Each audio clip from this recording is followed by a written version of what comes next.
दो हिस्सों में मानव जीवन को बांटा गया, एक पूर्व व्यवस्था, एक पश्चिम की व्यवस्था। पूर्व की व्यवस्था ऐसी है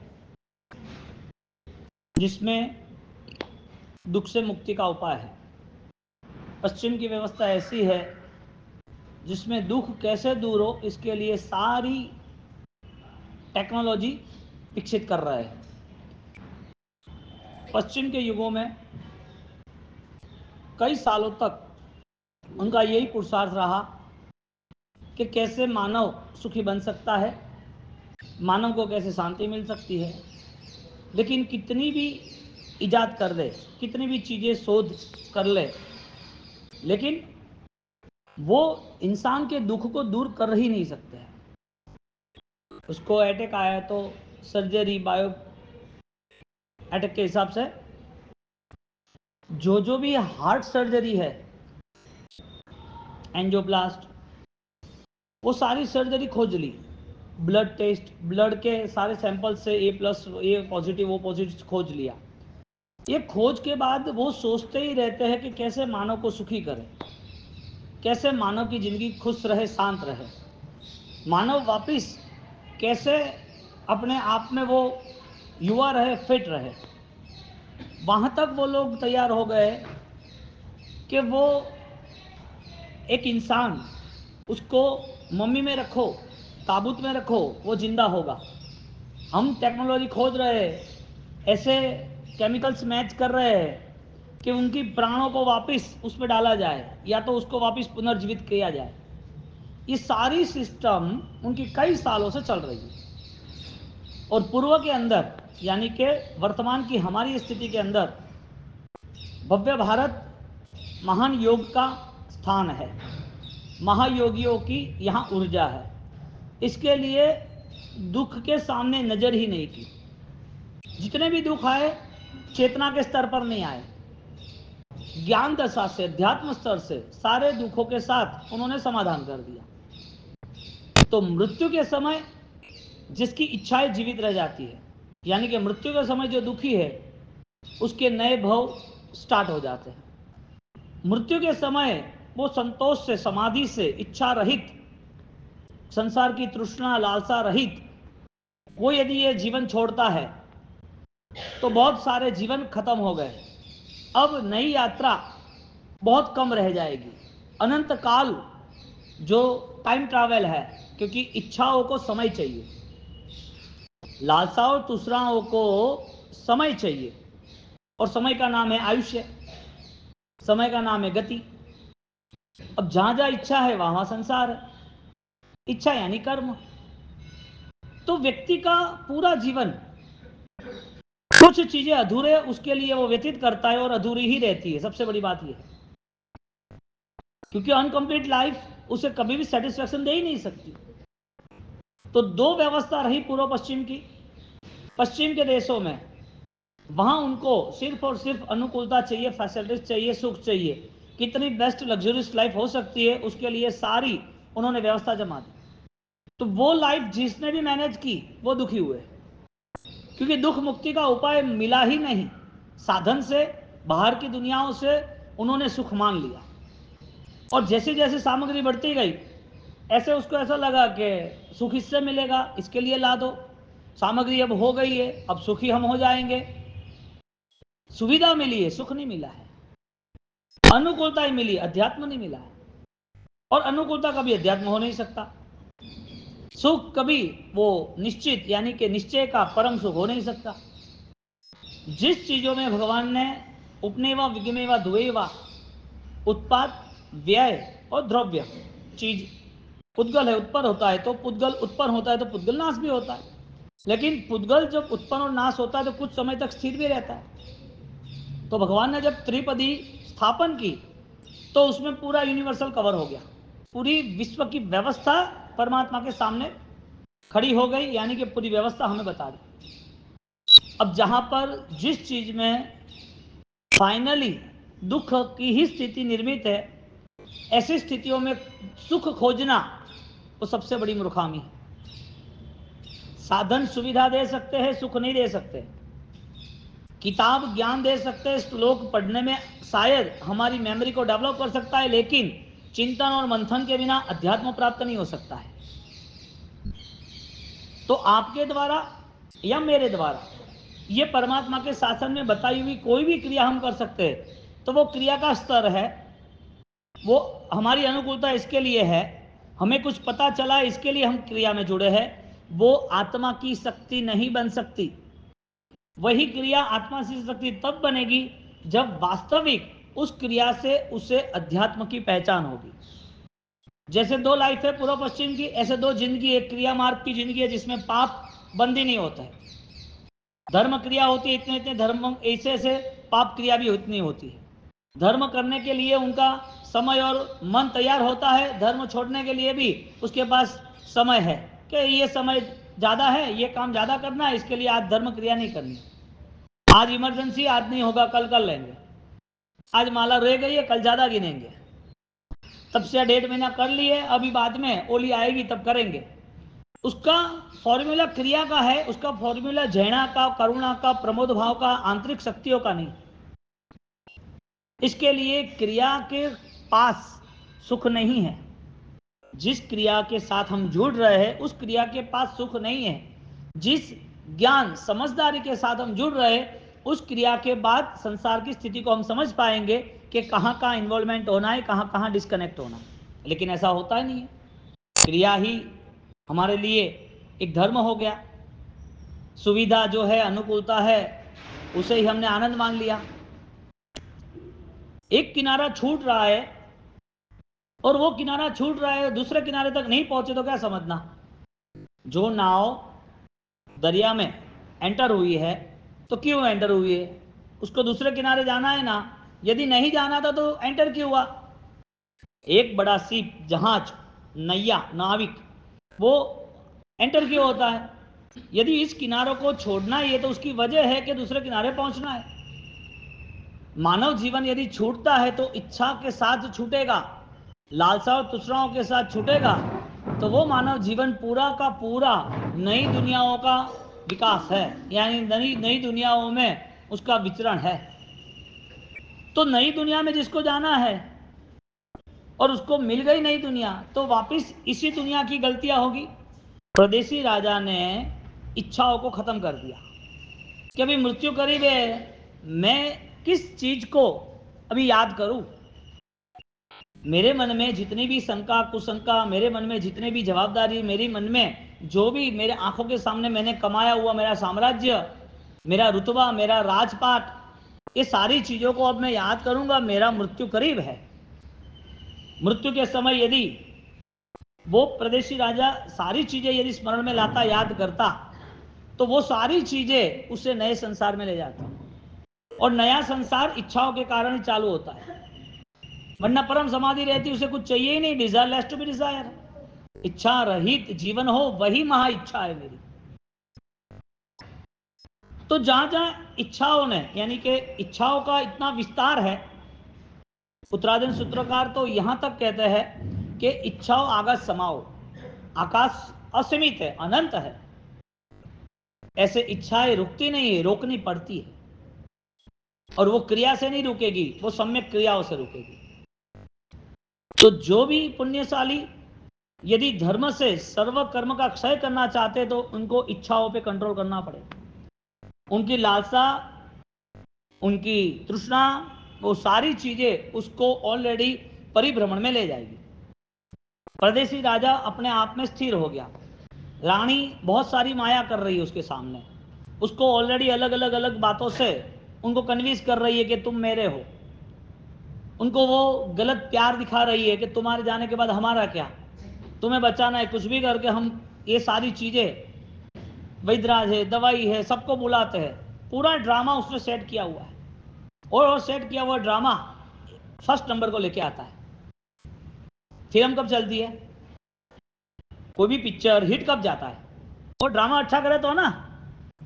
इसके लिए कोई ड्रामा यदि अच्छा होता है तो उसका फर्स्ट नंबर आता है, लेकिन ड्रामा ड्रामा होता है, वो ओरिजिनल नहीं होता।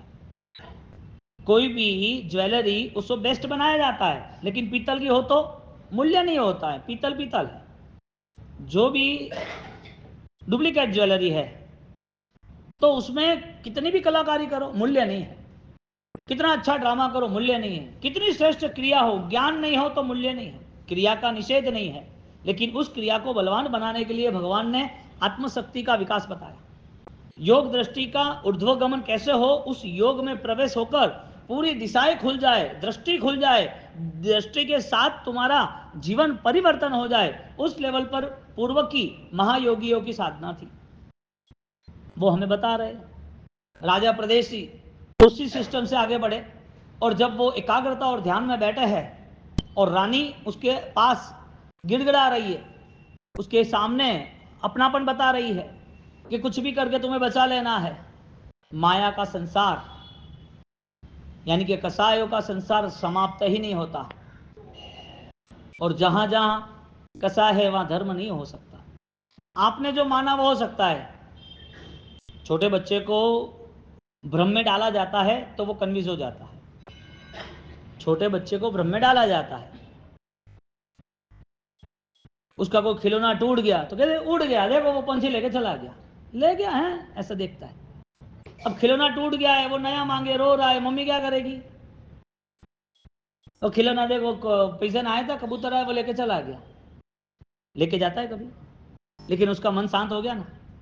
हम हमारे मन को शांत करते हैं क्रिया के नाम से। हमें लग रहा है कि अच्छा चल रहा है सब कुछ, ज्ञानी कह रहे ये गलत फहमी में रहना ही नहीं। जहां आत्मशक्ति का विकास मानव जीवन में हो सकता है, जहां आत्मा के द्वारा मानव यानी कि भगवान बन गया है, और वो आत्मशक्ति के लिए जब अनुष्ठान मिलते, क्रिया मिलती है, तो उस क्रिया में हमें कोई बोध ही ना हो, उस क्रिया का बल ही ना मिले, तो ऐसी क्रियाओं में हम हमारे जीवन को भ्रमित कर रहे हैं। यानी कि मृत्यु जब करीब आएगी तब इच्छाएं खत्म नहीं होगी, लेकिन जीवन खत्म हो जाएगा। नया जीवन जब प्रारंभ होगा तो वापिस इसी जीवन की सारी व्यवस्थाएं वापिस प्रारंभ होगी। जन्म के समय हमें कोई बोध होता नहीं है, और जन्म के समय हमारी कोई इतनी विशाल इच्छाएं होती नहीं है, लेकिन जीवन व्यतीत होते होते मृत्यु के करीब आते हैं, विशाल इच्छाओं का ढेर खड़ा हो जाता है। मृत्यु पास में है, लेकिन उसे ऐसा है कि किस बेटे को कितना देना है, उसको ऐसा है कि बेटी को क्या देना है, उसको ऐसा है कि भाई देख जो हो थारती नहीं वे वो मामे रारा पिया और आग जबरा तू, लालसा कम नहीं होती। मरने के कगार पे है, आधा पैर तो कब्र में है, और फिर भी संसार यहां तक भरा हुआ है। तो मृत्यु के समय या तो वो समझदार बनता है तो काम हो जाता है, और मृत्यु को यदि समझ लेता है तो आज का जीवन भी वो इच्छा रहित जीता है। चीजें रहती है लेकिन लालसा ही नहीं रहती है। वस्तु के साथ जवाबदारी निभाने का उसका कर्तव्य है, वो कर्तव्य निभाएगा, लेकिन उस कर्तव्य में वो अपनी आत्मा को कहीं पर भी कलंकित हो, लांछन लगे, ऐसा काम नहीं करेगा। ये पूरी चेतनाओं का स्तर है। और पूर्व दिशा दुख मुक्ति का रास्ता बताता है, पश्चिम दुख ना आए ऐसा रास्ते की सोच रहे हैं। उन्होंने कहा उनकी सारी मेहनत, जितना भी उन्होंने पुरुषार्थ किया, सब कमजोर साबित हुआ। सारी की सारी मेहनत कमजोर साबित हुई। अभी तक उनको यह पता नहीं चला कि दुख दूर कैसे हो सकता है। और हजारों लाखों करोड़ों साल से मानव जीवन की ये यात्रा त्याग की यात्रा बन जाती है, आत्मा की यात्रा बन जाती है, तो सामने से दुख सहन कर लेते हैं। राजा प्रदेशी उस दुख के अंदर एकाकार हो गया। उसको पता है कि मुझे मेरा भला करना है, मेरा शरीर कितना भी मैं संभाल लूं, इस शरीर मेरा भला करने वाला है नहीं, ये तो विश्वासघात करेगा, छोड़ के चला जाएगा। इसके लिए उसका पूरा ध्यान उसकी चेतना पर है। दर्द कोई भी उसे स्पर्श नहीं सकता है। जीवन में यदि हमें कोई दुख है तो समझ लेना कि बहुत कर्म के बंधनों के कारण हम उस दुख में ज्वाइंट हो जाते हैं। दुख तो होगा, मोक्ष नहीं है तब तक दुख की अवस्था तो है, लेकिन उस दुख में हम कॉम्प्रोमाइज नहीं कर सकते समाधान। इसके लिए वो दुख भारी कर्म को लेके आता है, इसके लिए मन में दुख पाला पोसा है, और वो दुख के कारण उसका हर पल टेंशन में, प्रेशर में, ज्यादा संक्लेशों में, तनाव में, दबाव में जाता है। इच्छाएं बड़ी है ना, उसको ऐसा है कि मेरी बेटी का हो जाए, बेटे का हो जाए, दुकान का हो जाए, शरीर का हो जाए, पापा को सही नहीं होता, ये रोग चला जाए, ऐसा, ये सारे मन के तनाव कहां से खड़े हुए? इच्छाओं से। जवाबदारी निभानी थी आत्मा की। आत्मबल बढ़ता तो कर्म भी शांत होते, आत्मबल बढ़ता तो दुख सहने की शक्ति भी होती। पश्चिम की सारी व्यवस्थाएं हमने यहां अपना ली कि हमें सुख चाहिए, हमें अनुकूलता चाहिए। जो हजारों करोड़ों साल से इतना विशिष्ट शासन, और ये विशिष्ट शासन जब ये हमें साथ देता है तो हम इससे विस्मृत, इससे दूर कैसे हो सकते हैं? हम जो चीज व्यर्थ है, जो चीज हमारे लिए कोई काम की नहीं, ऐसी चीजों के साथ हमारा इतना लगाव हो गया कि इसके बिना हमें चलता ही नहीं है। यही चीज सब कुछ मान लिया। 60, 70, 80 साल होते हैं और उसके टेस्ट चेकिंग खत्म ही नहीं होते हैं। अभी अभी कुछ अच्छा होगा, अभी कुछ होगा। 90 साल की उम्र, जर्जरित काया, चलना बैठना उठना सब कम हो गया है। इस कमजोरी के अंदर और जीना है। किसके लिए जीना है? नया जीवन मिल जाएगा, चलो ओके, जैसा आप चाहते हो ऐसा मिलेगा। गलतियों का पता चला कि नहीं, वो तो बताओ। नया जीवन चाहिए, मिल जाएगा। जो गलती हुई है उसका पता चलेगा कि नहीं चलेगा? नया जीवन नहीं मिले और ये जीवन 90 साल के बाद आपको फिट रहना है, ये यंग रहना है, चलो नए 100 साल मिल गए। इस नए 100 साल में जितनी भी गलतियां हुई है उसका यदि अंदाजा आया है, यदि पता चला है, वापस वो गलती नहीं होगी ना। उसे 100 साल मिले, 1000 साल मिले, उसे अपने आत्मा से कोई लेना देना नहीं है। उसे तो बस सुख मिलते हैं साधनों से, सुख मिलता है अनुकूलताओं से, उस सुख की लालसाओं में जीना है। तृष्णा न जीना वयमेव जीना। जीवन के अंदर कभी भी लालसाओं का अंत होता ही नहीं, दुष्पुर है। ज्वालामुखी को तुम खत्म कर ही नहीं सकते, ज्वालामुखी का कंट्रोल कर ही नहीं सकते, दूर हो जाओ। संसार पूरा भड़क रहा है, हम जहां बैठे कर्मों के बारूद के नीचे बैठे, कर्मों के बारूद पूरे हमारे आसपास है, और ए वन बाय वन एक एक बारूद रिजल्ट लेने आता है। किसी भाव में दिमाग ही नहीं रहा, पागलपन सिर पे आ गया। इंसान होने के बाद में भी बचपन से ही उसे कुछ सुनाई नहीं दे रहा है, चल नहीं सकता है, बोल नहीं सकता है, आड़ी टेढ़ी चाल है, पैर सही नहीं है, हाथ सही नहीं है, खाना पीना हाथ में नहीं है। इंसान का ही जीवन है, 50 साल हो गए, आंखें नहीं है। कर्म का समय आता है कि नहीं आता है? तो लालसा उन्हें पूरे कर्म को लेके आया, वो लालसा इच्छाओं के कारण नया संसार, नए आयुष्य, नई गतियां बनी, और वो सुख दुख रहा। नया जीवन मिले तो गलतियों का हमें सुधार करना कि नहीं करना। इसका मतलब ये है रिवर्स साइकोलॉजी के, नया जीवन मिले कि ना मिले, आज हमें गलती पता चलती है कि नहीं चलती।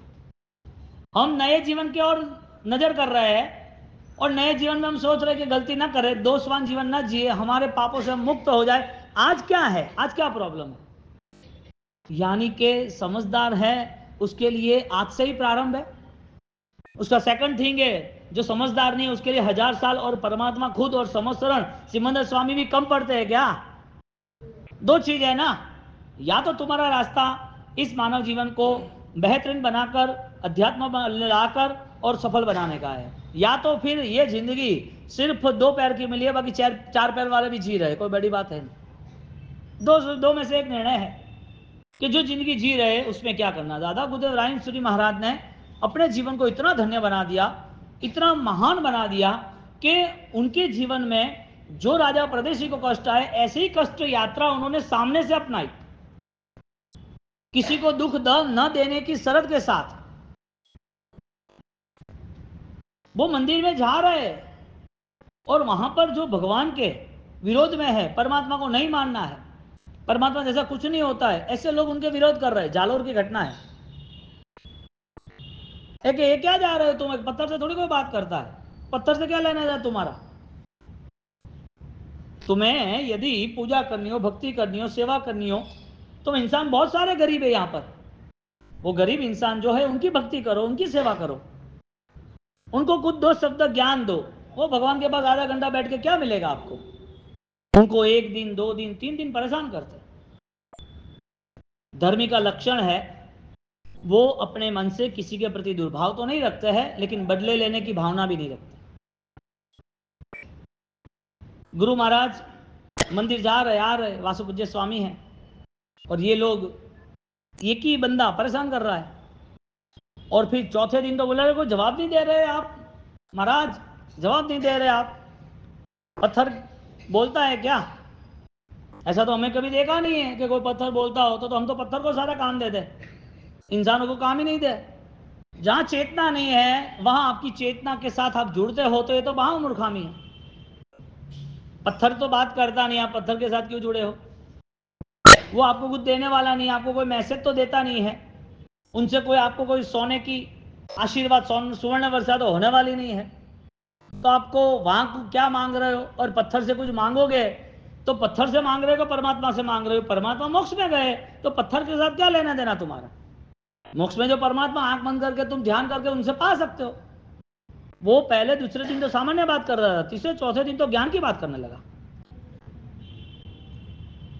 गुरु महाराज अरिहंत के परम उपासक, अरहम की साधना उन्होंने अपूर्व की, आत्मा की चैतन्यता की शक्ति इतनी विकसित की, उनको कुछ नहीं कहा कि भगवान साक्षात है और उस भगवान से मेरी ऑलरेडी अनुभूति जुड़ी हुई है। परमात्मा से को मैं प्रश्न पूछ रहा हूं, परमात्मा से मेरा भाव रख रहा हूं तो मुझे समाधान मिल रहा है। परमात्मा मेरी सुन रहे। वो बोले परमात्मा आपकी सुन रहे, परमात्मा जवाब दे रहा है कि नहीं वो तो बताओ। लेकिन क्यों नहीं देते? वो जवाब देते हैं, इसके लिए रास्ते से चलते हम। वो रिप्लाई नहीं करते तो हमें ऑलरेडी समाधान कैसे मिलता? वो बोलता है तो फिर हमें भी बताओ, हम भी आपके साथ आते, हमें भी बात कराओ ना। हम तो इतने दिनों से पागल ही है, मंजीरा बजा रहे, घंट बजा रहे, ढोल बजा रहे, हमें तो कुछ रिप्लाई आ ही नहीं रहा है। तुम यदि रिप्लाई दे रहे हो, तुमसे रिप्लाई मिल रहा है तो हम धन्य बन जाएंगे।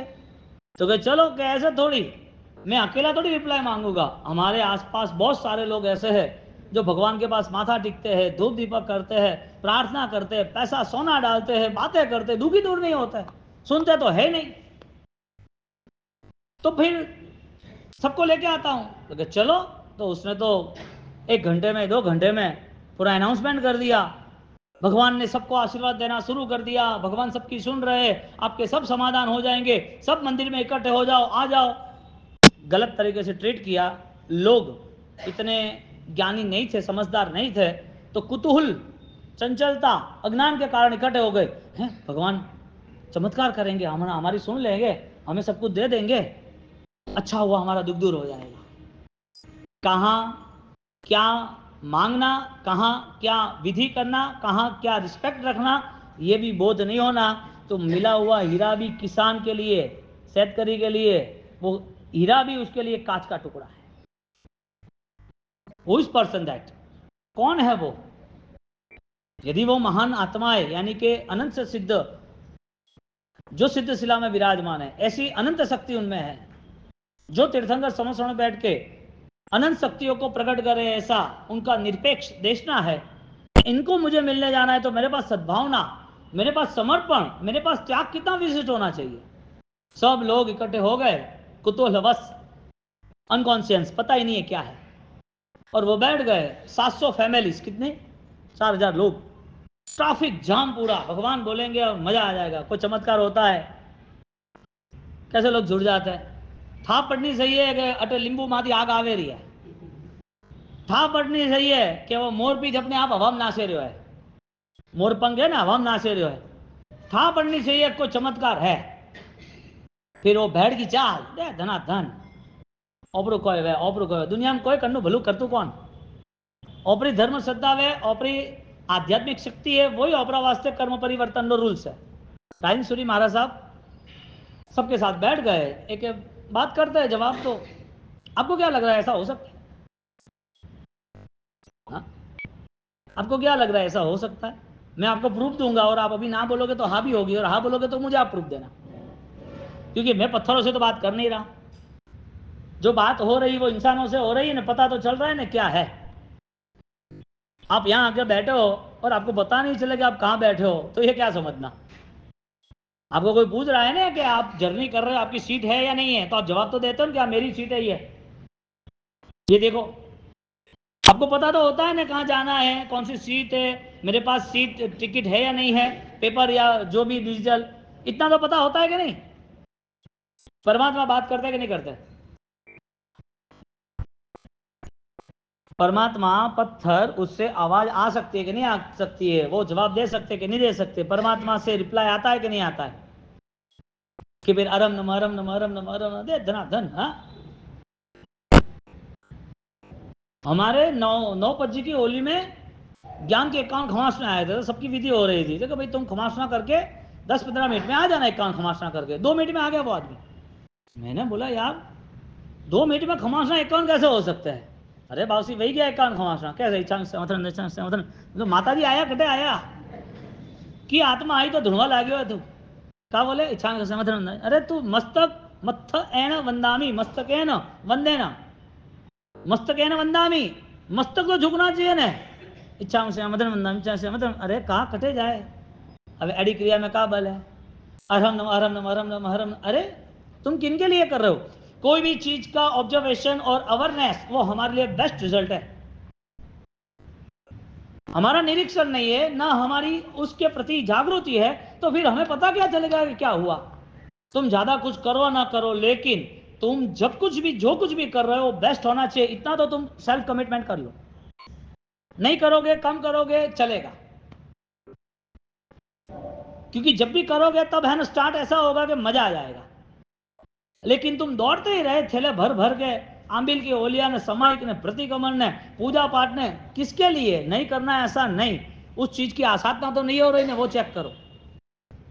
वो करते करते आप पता ही नहीं चले अननोन पर्सन कि हमने क्या किया क्या है। गुरु महाराज प्रश्न पूछ रहे हैं, वो प्रश्न पूछ रहे हैं कि हमें जवाब दो। आपको क्या लग रहा है मैं आपकी बात कर रहा हूं? आपका मन मना करेगा, लेकिन वर्ल्ड लेवल पर यदि आप इंटेलिजेंस हो तो हिस्ट्री में करीबन 5000 सालों में, लेकिन हम परमात्मा के बाद की बात कर रहे हैं ना, 2600 सालों में सिर्फ ऐसी 3 घटना घटी है। 3 ही घटना जिसमें पत्थर में आवाज और मूवमेंट आ रही। कितने सालों में? 2600 सालों में, प्रभु महावीर के बाद।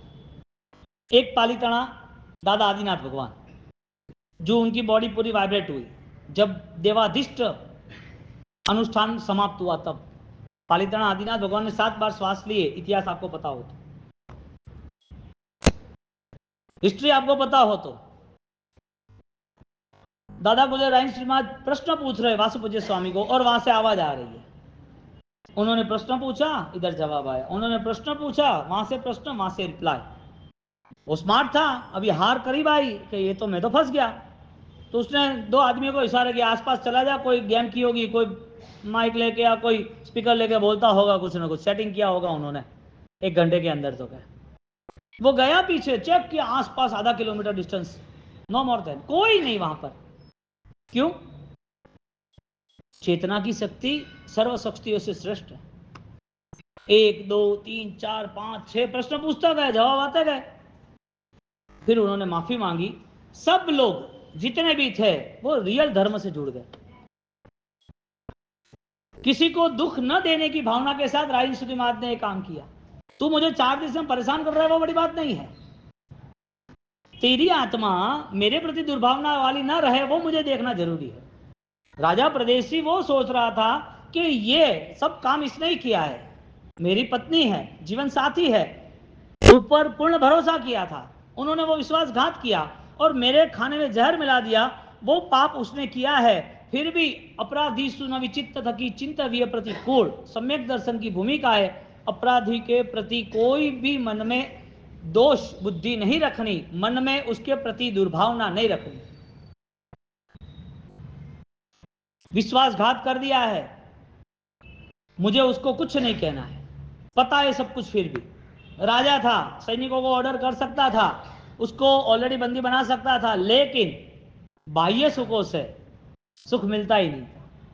उसे पता है क्या अवसर तो आने ही वाला है, और मैंने तो धर्म चुना है, और धर्म चुनने के बाद यदि इस धर्म के प्रभाव से यदि मेरी आत्मा बलवान बनती है, और बलवान आत्मा के सामने मुझे यदि ये जीवन त्याग करना पड़ता है, तो मैं जीवन त्याग कर दूंगा। बोलो, राजपाट आसान है त्याग करना कि जीवन आसान है त्याग करना? राजपाट आसान है। जीवन तो जन्म से मृत्यु आगे के भाव से चले आता है। फिर भी जो ज्यादा इंपॉर्टेंस था, ज्यादा महत्वपूर्ण था, जिसके प्रति ज्यादा राग था, उसके प्रति ही प्रहार किया। धर्म का बल मिल गया, आत्मबल मिल गया, अब त्याग की भावना आ गई, और उसने पूरे राजपाट छोड़ना आसान, शरीर छोड़ना आसान, मन के दुर्भाव छोड़ना आसान, आत्मभाव में रहना इसके लिए। यहां बेस्ट मैसेज यह आता है, आपकी शक्ति का उपयोग कहां हो रहा है, आपकी शक्ति कहां जा रही है। आपके जीवन में कोई बल मिला है आंसू पोंछने के लिए कि आंसू दिलाने के लिए? आपके पास ऐसा कोई बल मिला है कि जिसके हिसाब से मैं किसी जीव की रक्षा कर सकूं? तुम यहां से गाड़ी लेके जाओ, किसी को भी टकरा दो, किसी की भी हड्डी टूट जाएगी। एक्सीडेंट करना तो आसान है ना, तुम करुणा करके किसी की सहायता करो वो कठिन है। किसी को रुलाना हो तो जैसे वैसे गाली गलौज कर दो, मारामारी कर दो, इसके ऊपर इल्जाम डाल दो, केस कर दो, जानबूझ के चालबाजी करके उनको फंसा दो, उनका पेमेंट मत दो, उनके पैसे दबा दो। गलती करना तो बहुत आसान है, गलती करना कोई प्रॉब्लम है ही नहीं, लेकिन तुम्हारे जीवन में शक्ति है तो किसी को बचाना चाहिए। तुम जीवन दान दे सकते हो, अभयदान दे सकते हो, मारना आसान है, बचाना ही कठिन है। आंसू पोंछना कठिन है, आंसू लाना आसान है। तुम गलत व्यवहार कर सकते हो, अच्छा व्यवहार करना ही कठिन है। शक्ति है या नहीं है ये सारी चीजों की, दोनों तरफ की शक्ति है, गलत भी और सही भी है। गलत शक्तियों का उपयोग यानी कि गलत उपयोग करते हैं शक्तियों का, तो वो नुकसानकारक ही साबित हुई है। इतिहास अमर लोगों का, इतिहास जिसने अच्छे सत्कार्य करे उनके लोगों का है, और उस इतिहास में वो आगे बढ़ते गए। यहां पर जब राजा प्रदेशी वो अपने आप में अब आत्मा का चिंतन करते रहते हैं, और आत्मा की चिंतन की भावना से उन्होंने जो सीखा था उस सीखने में वो स्थिर हो गए। रानी सोच रही है कब जीव निकले। रानी का क्या प्लान होगा? पति मर गया, अब उसको क्या करना? गलत सोच का रास्ता, यानी गलत सोच, गलत रास्ता उसे दुख के अलावा कहीं भी नहीं लेके जाती। अंतिम छोर उसका दुख ही है, वो भी भयंकर। और राजा को मरते हुए देखते खुश हो रही थी। परमाधामी का कर्तव्य क्या है? जो नर पिशाच है, जो पिशाच है, हाँ, उनका कर्तव्य क्या है? किसी को रुलाना, किसी को दुख देना। रानी ने दुख देना शुरू किया। जिंदगी में कभी भी है ना चालबाजी अपने मन से है ना खेल नहीं खेलना, क्योंकि तुम्हारा खेल है ना तब तक ही तुम्हारे हाथ में जब तक कर्मों ने अपना रोल नहीं निभाया। कर्म जिस दिन रोल निभाना शुरू कर देंगे ना, तुम्हारी सब हेगड़ी निकल जाएगी एक साथ, सब दिमाग खराब हो जाएगा, पता भी नहीं चलेगा। कितने भी पावरफुल हो, क्या करोगे? बेटा का डायलिसिस शुरू हो गया 20 साल की उम्र में, पैसे का कहां? खेल पूरा यहां ही है, नरक मोक्ष वो बाद में देखेंगे, यहां सैंपल पीस टेस्ट करके जाओ। 20 साल के बेटे को डायलिसिस हो रहा है, शादी हो गई हो 2 साल में, बेटी ऑलरेडी हस्बैंड मर गया, विधवा, किसी को कुछ दुख ना हो, अपन तो सर्वजीवों की सुख की भावना बार है, लेकिन संसार में ऐसा हो रहा है ना, उस बार क्या करोगे तुम? उस दिन तुम्हारी अवस्था क्या होगी? तुमने जितना जो दुनिया में इन्वेस्ट किया है वो सब रिटर्न प्लस के साथ, डबल प्लस के साथ आना है। दुख देने की भावना रखी है, किसी को परेशान किया है, चालबाजी की है, मल्टीप्लाई, ज्यादा से ज्यादा वो रिटर्न देना पड़ेगा। इससे अच्छा बेस्ट है हम हमारे जीवन को मंगल बने और सुकून रहे, ऐसा आत्मबल से जीने की कोशिश करें। प्रदेशी राजा मर रहा है, वो देख के वो राजी हो रही है। प्रदेशी राजा उसको बोध दे रहा है, अंतिम क्या दे रहा है वो मंगल अवसर पे देखेंगे।